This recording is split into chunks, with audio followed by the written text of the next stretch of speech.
स्टेटमन rotary बर्डचं उद्घाटन होणार असल्याची माहिती डॉक्टर राजीव प्रधान यांनी दिली आहे। रोटरी स्टेटमन बर्ड सेंटर या केंद्राचे औपचारिक उद्घाटन सरस्वती मंदिरात शुक्रवारी 11 जुलै रोजी सकाळी 9 वाजता रोटरीचे प्रांतपाल रोटेरियन सुधीर लातुरे आणि नियोजित प्रांतपाल रोटेरियन जयेश पटेल यांच्या हस्ते होणार आहे। यावेळी सर्व पक्षीप्रेमी मंडळींनी अवश्य उपस्थित राहावे।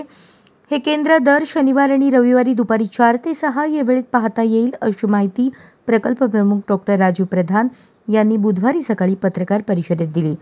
सोलापुरातील सरस्वती मंदिर या प्रशालेत सोलापूरचे पक्षीवैभव या नावाने पक्ष्यांविषयीची माहिती आणि छायाचित्रे यांचे एक दालन स्थापन करण्यात आले आहे। अमेरिकेतील प्रसिद्ध निसर्गप्रेमी आणि पक्षी अभ्यासक कैलासवासी लिओनार्ड स्टेटमन यांनी दिलेल्या देणगीमधून या केंद्राची निर्मिती झाली आहे। या केंद्राला कैलासवासी स्टेटमन यांचे नाव देण्यात आले आहे। स्टेटमन हे अमेरिकेच्या मिशिगन राज्यातील लान्सिंग येथील रहिवासी होते आणि रोटरीचे माजी प्रांतपाल होते। अनेकांना सोलापूरच्या पक्षी वैभवाविषयी फारशी माहिती नाही। सोलापूर हे अनेक वैविध्यपूर्ण आणि सुंदर पक्ष्यांचे वसतिस्थान आहे। अनेक स्थलांतरित पक्षी जसे फ्लेमिंगो, क्रेन्स, चक्रवाकासह अनेक बदके वगैरे पक्षी ठराविक ऋतूत सोलापूरला मुक्कामाला येतात। मालढोक हा दुर्मिळ पक्षी सोलापूर जिल्ह्यातील नान्नज येथे आढळतो।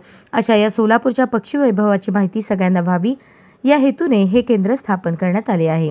या दालनात 120 स्थानिक आणि स्थलांतरित पक्ष्यांचे फोटो आणि त्यांची माहिती दिली आहे। काही स्थानिक आणि काही स्थलांतरित पक्ष्यांचे आवाजही फोटोसोबत QR कोड स्कॅन करून ऐकण्याची सोय करण्यात आली आहे।